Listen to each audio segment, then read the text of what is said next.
자, 우리 오늘 말씀은 베드로 후서 3장 8절부터 18절입니다.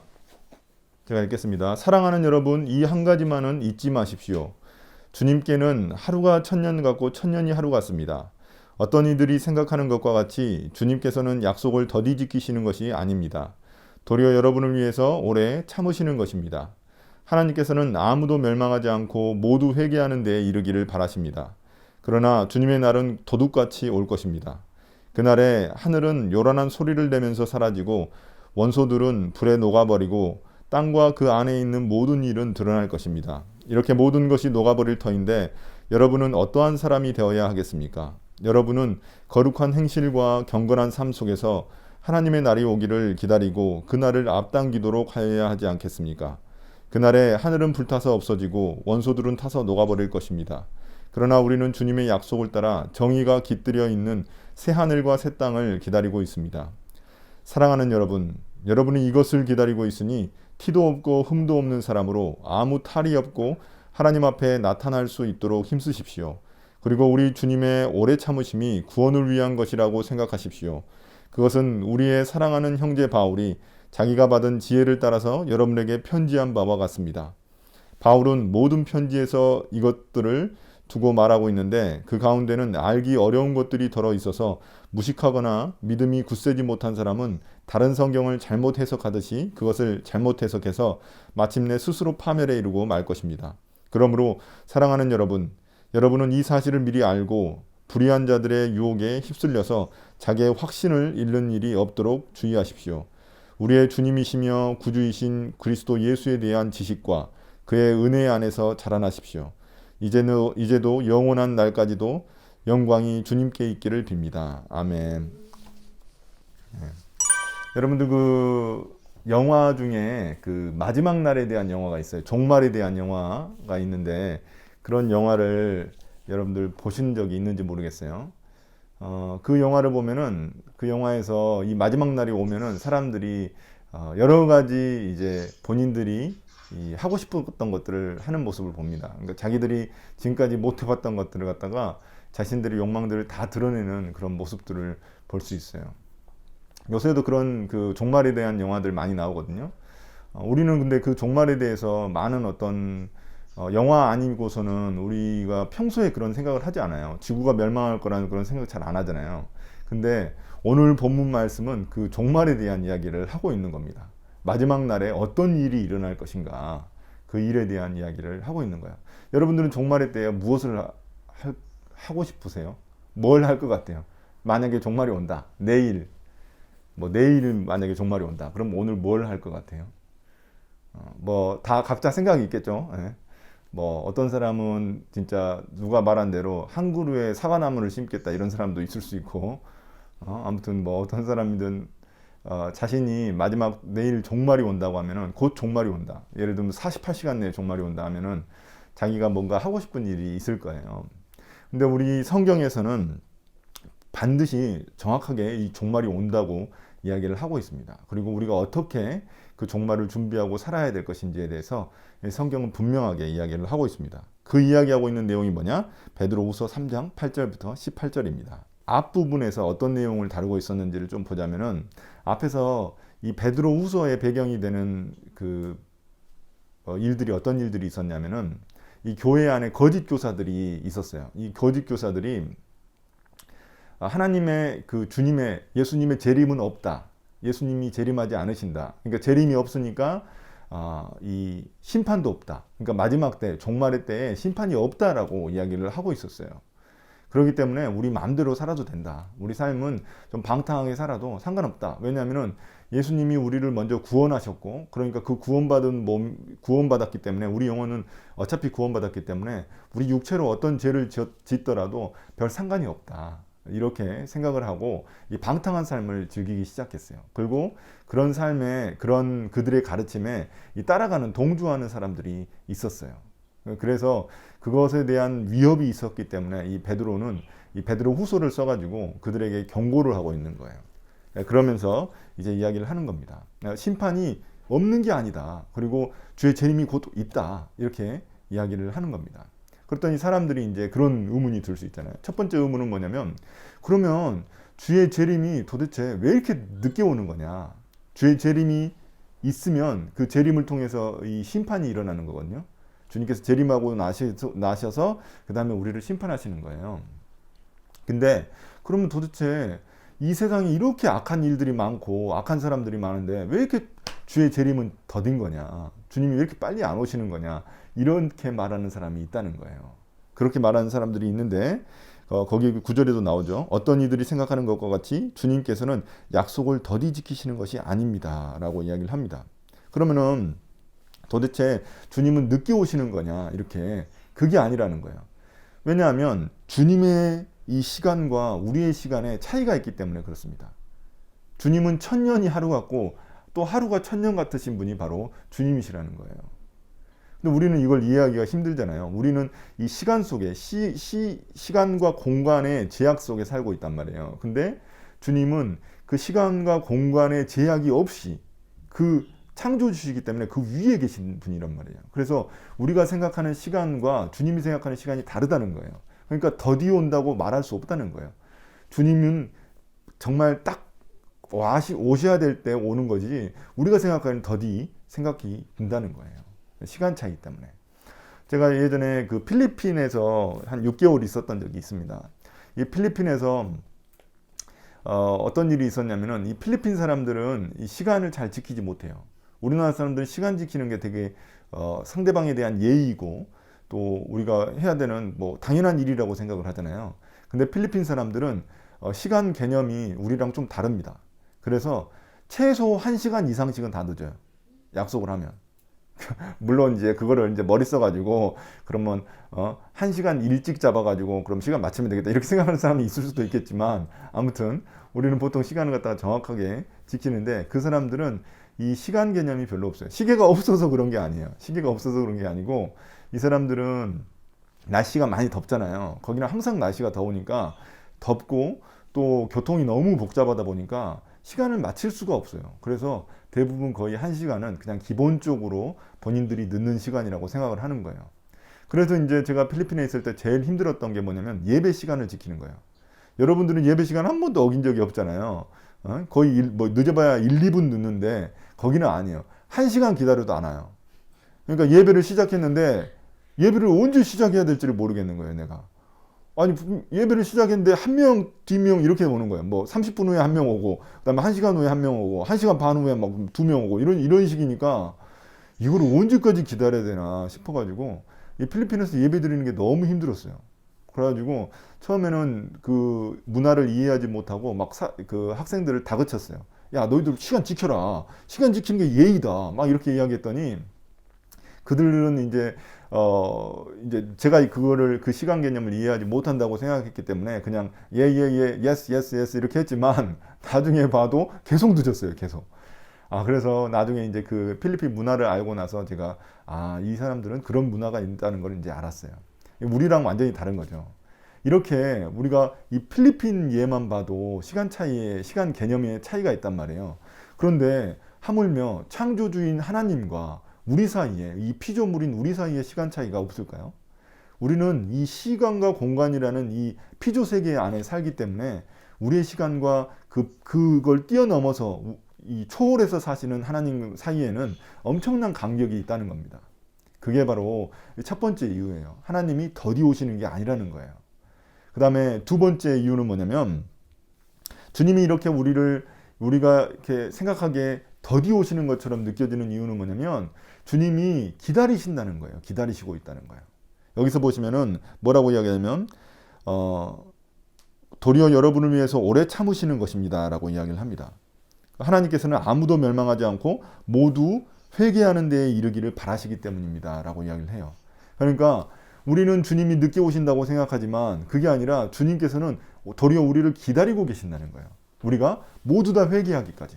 왜냐하면 주님은 더 많은 사람들이 회개하고 주님께 돌아오기를 바라시는 거예요. 그러니까 기다릴 수밖에 없죠. 사람들이 다시금 회개하고 돌아올 때까지. 근데 그게 더딘 게 아니잖아요. 주님 왜 이렇게 늦게 오십니까? 이게 아니잖아요. 왜냐하면 사람들이 준비돼서 그들이 회개하고 주님께 돌아올 때까지 기다리시는 거기 때문에 이것은 주님이 더디 오시는 것이 아니라 주님이 우리를 기다리고 계시는 것이고 주님이 우리를 참으시고 계시다는 거예요. 그게 차이라는 겁니다. 여러분, 그 남편과 아내가 그 남편이 항상 빨리 준비해요. 여러분들 집안은 어떤지 모르겠는데 남편이 항상 빨리 준비합니다. 그래서 빨리 나가려고 해요. 그래서 그러면은 그 남편이 항상 이야기하는 게 늦었어, 빨리 나와, 빨리 나와 이래요. 그러면 아내가 조금만 기다려, 다 했어 막 이런단 말이에요. 근데 늦었어, 나 가버렸어요. 그 남편이 가버렸어. 남편이 가버리면 그럼 아내가 막 머리 막 그 물 줄줄 떨어지는데 그거 이제 남편을 따라갈 거 아니에요. 그러면은 기분이 좋겠어요? 짜증나죠. 그죠? 이 남편이 기다려주지 않은 거예요. 자기 시간 다 됐다고 해서 그냥 가버리면. 그런 거랑 똑같은 거예요. 하나님이 우리를 기다려주시는 거는 우리가 준비될 때까지 기다려주신다는 거예요. 조금 늦게 오신다고 느껴지는 이유는 우리가 준비될 때까지 기다리고 계신다는 거예요. 왜냐하면 우리를 사랑하시기 때문에 한 사람이라도 더 구원받기를 기다리고 계신다는 겁니다. 그래서 주님의 재림이 늦어지는 거예요. 자, 그러면은 우리가 생각하기에 이 심판은 그러면 도대체 언제 올 것이냐? 주님이 재림하셔가지고 심판하시고, 그러니까 어떤 일이 일어나냐면 마지막 때 주님이 재림하셔가지고 주님을 믿는 사람들 그리고 경건한 삶을 살아가는 사람들은 구원을 베푸십니다. 그리고 이 주님을 따르지 않고 본인의 욕심대로 본인의 뜻대로 살아가는 사람들, 이 사람들에게는 심판이 있어요. 그러면 그 심판은 언제 일어나는 것이며 도대체 어떻게 일어나는 것인가에 대해서 성경은 이야기를 하고 있습니다. 첫 번째, 언제 일어나느냐? 그거는 어떻게 이야기냐면 10 몇 절이죠? 여기 10절에 보면 주님의 날은 도둑같이 올 것입니다 라고 이야기를 해요. 도둑같이 온다. 여러분, 표현이 이상하죠? 도둑같이 온다. 이게 무슨 말일까? 도둑같이 온다는 말이. 이 말은 뭐냐면, 여러분 도둑 맞은 경험이 있는지 모르겠는데 도둑 맞을 거를 예상하고 도둑 맞는 사람이 있을까요? 아무도 없습니다. 저희 집도 도둑 맞았을 때 도둑이 언제 올지를 몰랐어요. 물론 이 집은 아닙니다. 이 집은 아닌데 제가 이제 어렸을 때 살았을 때 진짜 도둑이 언제 창문을 뚫고 들어왔는데 저는 몰랐어요. 어렸을 때. 근데 이제 나중에 알았죠. 우리 집에 도둑이 들었다는 거를. 그러니까 도둑은 예고 없이 찾아옵니다. 이 말은 뭐냐? 주님의 날도 예고 없이 찾아온다는 거예요. 전혀 예고 없이. 그러니까 우리가 만약에 몇 월 며칠 날 주님이 오신다 하면 이게 다 거짓이에요. 다 거짓말이에요. 그렇게 사람들을 속이는 사람들이 있는데 전혀 그렇잖아요. 도둑같이 온다는 거예요. 그러니까 우리가 전혀 예상하지 못했을 때 주님의 재림이 일어난다는 겁니다. 주님이 오신다는 거예요. 그러니까 예상할 수 없다는 것을 의미하기 위해서 이 도둑같이 온다는 표현을 쓰고 있습니다. 그러니까 그러면은 이렇게 도둑같이 오는 이유가 뭘까요? 주님이 이렇게 갑자기 오시는 이유가 뭘까요? 우리가 예상하지 못했을 때 오시는 이유가 뭘까요? 우리가 생각하기에는 주님이 야, 나 내일 모레 온다 이렇게 이야기해 주시면 편할 것 같죠. 아, 내일 모레 온다면 준비 잘해야지. 주님 내일 모레 오시니까 나는 참 그때까지 믿음을 쫙 끌어올려 놨다가 나는 제일 아무튼 그래야 되겠다 이렇게 생각할 수 있잖아요. 바로 그거예요. 그러니까 사람들이 그렇게 생각할 수 있기 때문에 갑자기 몰려오시는 거예요. 왜냐? 사람들은 이 사람의 본성이라는 게 그래요. 아, 주님이 언제 오신다고 하면은 아주 대충 살다가 그때만 딱 반짝 이렇게 한단 말이에요. 그거를 이제 피하려고 하시는 것이죠.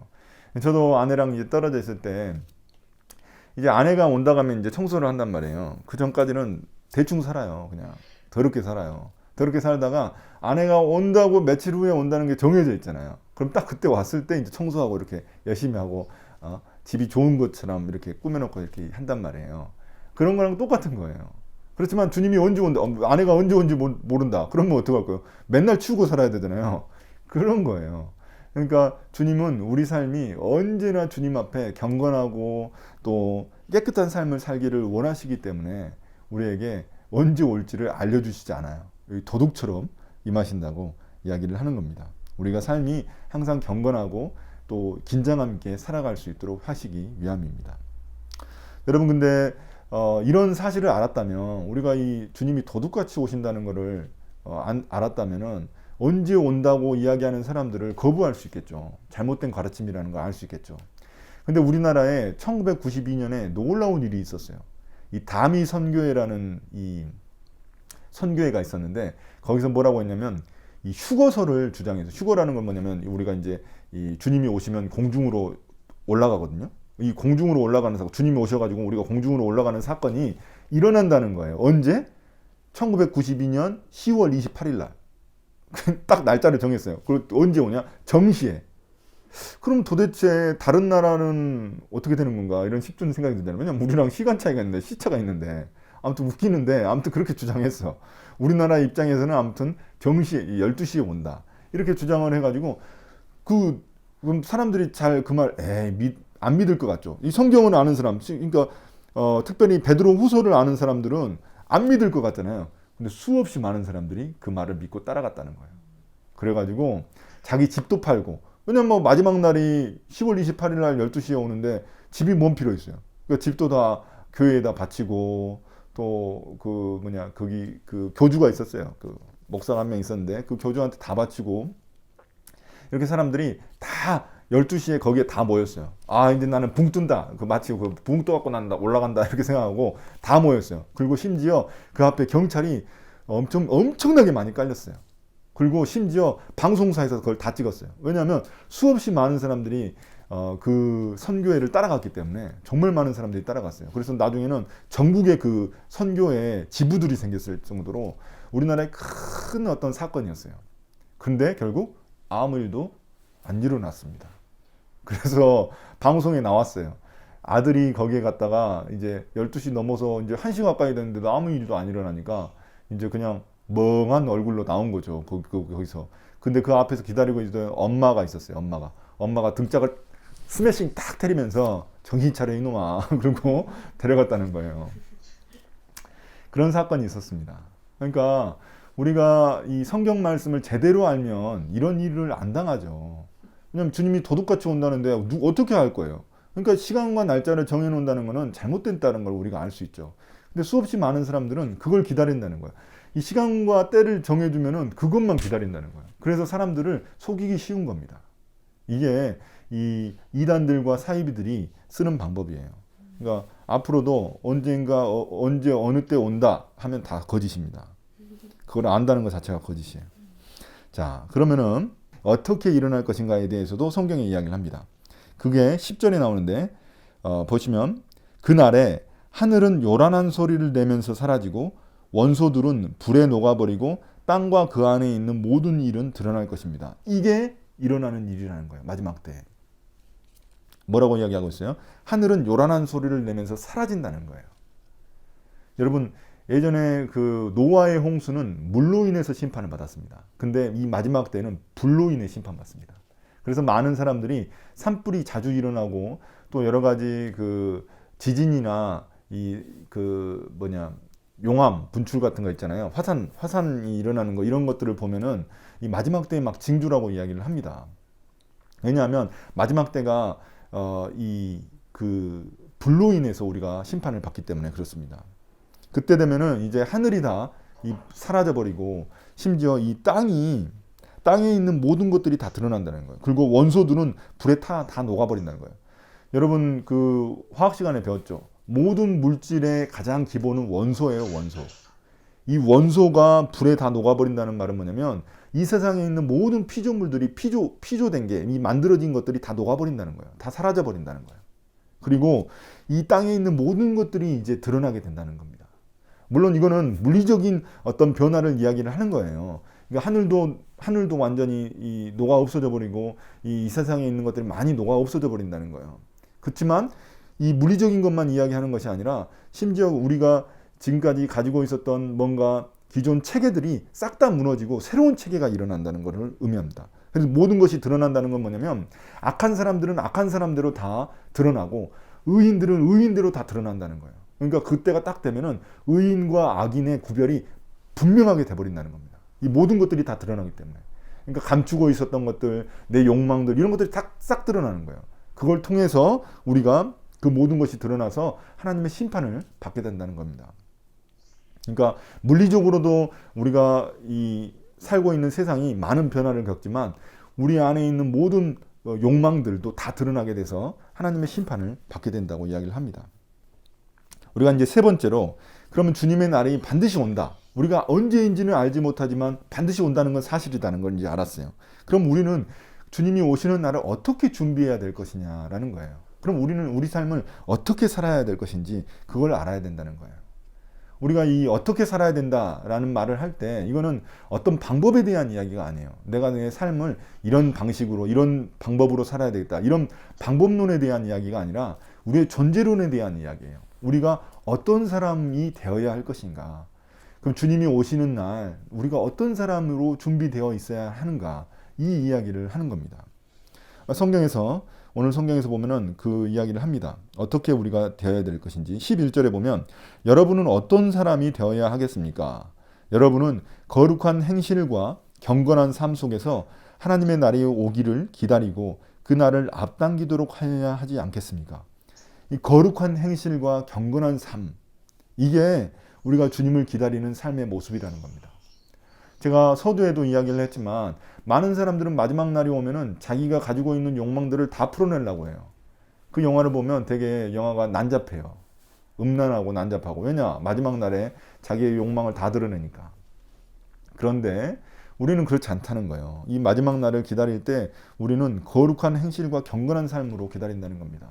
그리고 14절에 보면 이 거룩한 행실과 경건한 삶에 대해서 어떻게 이야기하냐면 우리의 삶이 티도 없고 흠도 없는 삶으로 살아가야 된다고 이야기를 합니다. 예전에 구약에서는 이 제사를 지낼 때 양과 염소를 하나님 앞에 드리게 되는데 그때 항상 제일 중요한 사실이 뭐냐면 양과 염소가 흠이 없고 티가 없어야 돼요. 그러니까 예를 들면 양이 뭔가 여기에 땜빵이 하나 있어. 그럼 그 양 못 쓰는 거예요.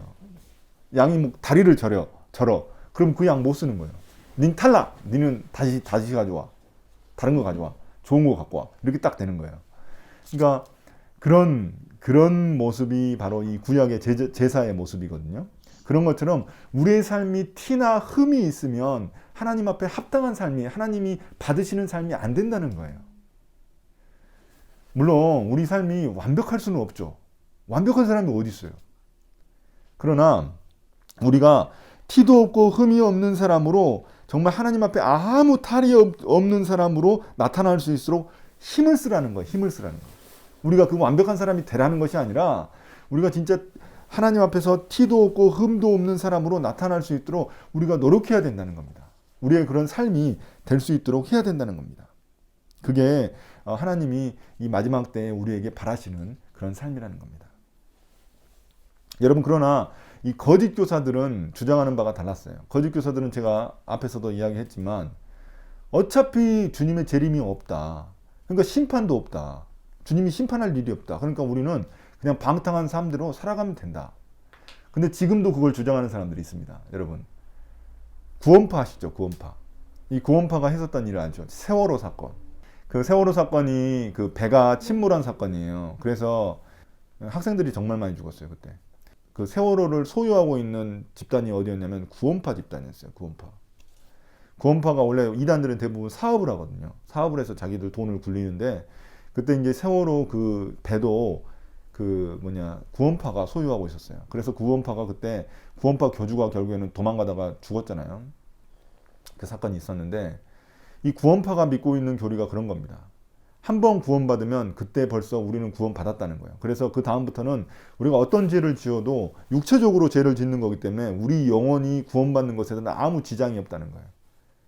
이거는 나중에 그들이 어떤 거짓말이든 삶의 방탕함이 생겨도 그냥 별 문제 없다는 소리랑 똑같은 거거든요.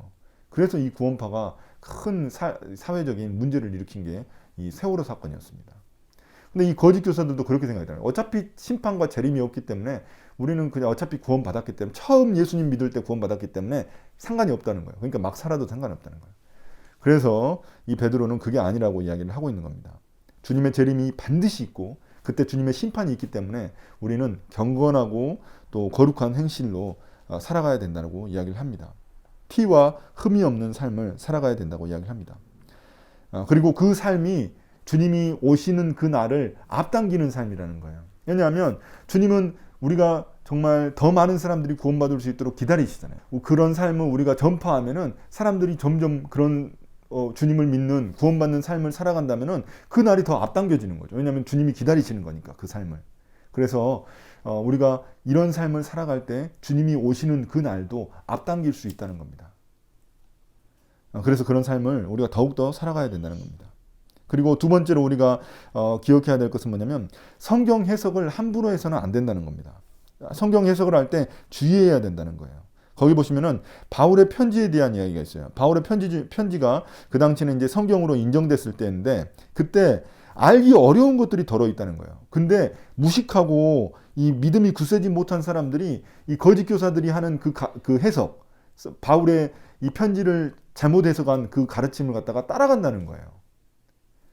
성경을 잘못 해석하는 것을 갖다가 우리가 주의 깊게 살피지 않으면은 그것을 쫓아가게 된다는 겁니다. 제가 그 다미 선교에 이야기했잖아요. 수없이 많은 사람들이 이 성경을 잘 알지 못해서 그들을 따라갔어요. 그래서 그 어처구니 없는 일을 우픈 사건이라고 하죠. 우픈 사건이 일어나게 됐던 겁니다. 그래서 베드로는 마지막에 그 이야기를 하는 거예요. 여러분들이 이 사실을 정확하게 알고 내가 지금까지 여러분들에게 이야기해줬던 것들, 이 가르쳐줬던 모든 성경의 가르침을 확실히 알고 자기 확신, 그러니까 주님에 대한 그 믿음을 잃어버리는 일이 없도록 하라고 이야기를 합니다. 그러니까 우리가 그러면은 어떤 삶을 살아야 이렇게 이 성경의 잘못된 가르침을 쫓아가지 않고 우리 안에 그 믿음을 확고히 가질 수 있을까요? 그 방법은 뭐냐면 예수 그리스도에 대한 지식과 그 은혜 안에서 자라가는 겁니다. 18절에 보면 그리스도 예수에 대한 지식과 그의 은혜 안에서 자라가라고 이야기합니다. 여러분, 살아있는 식물은 자라게 되어 있습니다. 자라지 않는다? 그건 죽은 거죠, 식물이. 그런 것처럼 우리도 예수 그리스도에 대한 지식, 주님을 아는 지식이 자라나야 돼요. 그 지식이 자라났을 때 주님의 은혜도 더 넘치게 되는 겁니다. 주님에 대해서 몰라. 우리가 주님에 대해서 알 수 있는 주된 방법은 성경이죠. 성경을 통해서 주님을 알지 못하면 정말로 그 주님이 어떤 은혜를 우리에게 계속 주시는지에 대해서도 알지 못한다는 거예요. 그래서 주님을 아는 지식이 계속해서 자라나야 된다고 이야기합니다. 그러나 그 지식은 우리가 머리로만 아는 지식이 아니에요. 주님은 우리가 머리로만 아는 게 아닙니다. 우리 삶을 통해서 주님과 친밀한 관계, 가까운 관계를 가지고 있으면 그 주님을 갖다가 더 알게 돼요. 그러니까 경험적으로 알게 돼요. 경험적으로. 그러니까 머리로만 아는 게 아니라 내 마음으로, 내 삶으로 경험적으로 알게 됩니다. 우리가 주님을 더 경험적으로 알게 됐을 때 그때 정말 주님의 은혜가 더 넘친다는 거예요. 저도 그래요. 저도 성경을 신학교를 다녀가지고 성경을 많이 알죠. 성경을 많이 알지만 그게 전부가 아니에요. 내 삶에서 내가 살아가면서 주님을 개인적으로 경험하는 것들이 있어요. 그걸 통해서 주님을 더 깊이 알게 되고 주님이 이런 분이구나 알게 되고 은혜가 더 넘치게 된다는 겁니다. 이 지식이란 여기서 말하는 지식이라는 것은 머리로만 아는 지식이 아니라 우리의 삶을 통해서 경험적으로 아는 지식도 포함하고 있는 겁니다. 그걸 통해서 우리가 자라났을 때 정말 주님이 기뻐하시는 그 모습으로 이 마지막 때를 맞이하게 된다고 말하고 있는 겁니다. 여러분 이제 결론을 내릴 텐데 연애할 때 시간이 빨리 갈까요? 늦게 갈까요? 빨리 가죠? 빨리 가죠. 네. 연애할 때 시간이 되게 빨리 갑니다. 여러분 아직 경험이 없어서 그러는데 저는 경험을 연애할 때는 시간이 너무 빨리 가요. 그래서 막 진짜 벌써 저녁이야 이렇게 돼요. 시간이 너무 빨리 가요. 사랑하기 때문에 그렇습니다. 근데 제가 군대에 갔더니 시간 더럽게 안 가더라고요. 무슨 시간이 이렇게 안 가나. 시간이 너무 안 가는 거예요. 이 시간에 우리가 느끼는, 경험하는 시간이 이렇게 다릅니다. 우리가 주님을 사랑한다면 주님의 재림이 빨리 오겠죠. 주님을 사랑하니까. 근데 우리가 이 성경에서 너무 이 모든 성경의 가르침이나 이게 너무 신앙생활이 나에게 짐이고 부담이라면 너무 늦게 오겠죠. 주님이 오시는 게 너무 더디겠죠. 네, 마찬가지입니다. 우리가 주님을 사랑하면 주의 재림도 더 빨리 오는 겁니다. 그런 우리를 주님이 기뻐하신다는 겁니다. 여러분, 우리가 이 마지막 때를 준비하는, 제가 처음에도 이야기했지만 마지막 때를 우리가 가장 잘 준비할 수 있는 삶은 뭐냐면 주님이 기뻐하시는 삶, 합당한 삶을 살아가는 겁니다. 그 삶을 이 베드로후서 1장에서 이야기하고 있어요. 그 삶을 제가 한번 읽어보겠습니다. 127페이지에 있는데 여러분 같이 보셔도 됩니다. 127페이지에 그는 이 영광과 덕으로 귀중하고 아주 위대한 약속들을 우리에게 주셨습니다. 그것은 이 약속들로 말미암아 여러분이 세상에서 정욕 때문에 부패하는 사람이 되는 것이 아니라 하나님의 성품에 참여하는 사람이 되게 하려는 것입니다. 그러므로 여러분은 열성을 다하여 여러분의 믿음의 덕을 더하고 덕의 지식을 더하고 지식의 절제를 더하고 절제의 인내를 더하고 인내의 경건을 더하고 경건의 신도 간의 우애를 더하고 신도 간의 우애에 사랑을 더하도록 하십시오. 처음에 믿음으로 시작해서 마지막에 사랑으로 끝납니다. 이 성품들이 신적 성품이라고 합니다. 하나님이 가지고 있는 성품, 고귀한 성품이라고 이야기하고 우리가 이 성품 안에서 이 성품이 더 자라나야 된다는 거예요. 절제도 더 자라나야 되고 덕도 더 자라나야 되고 지식도 더 자라나야 되고 경건도 더 자라나야 되고 성도 간의 우애도 더 자라나야 되고 이걸 통해서 하나님이 기뻐하시는 삶이 된다고 이야기를 합니다. 이게 우리가 마지막 때를 준비하는 우리의 삶의 자세입니다. 여러분 다시 한번 더 묻겠습니다. 마지막 때가 오면 여러분은 어떤 삶을 살아갈 것입니까? 네. 기쁜 일이 있어 천국 종친에 나간 아들 돌아왔도다. 아버지가 친히 마중 나가서 잃은 자식 반겨 맞뒀다. 영광 영광 주께 돌리세 하늘 비파 소리 울리네. 파도 소리 같은 찬양 소리를 전지진동하게 부르세. 아멘.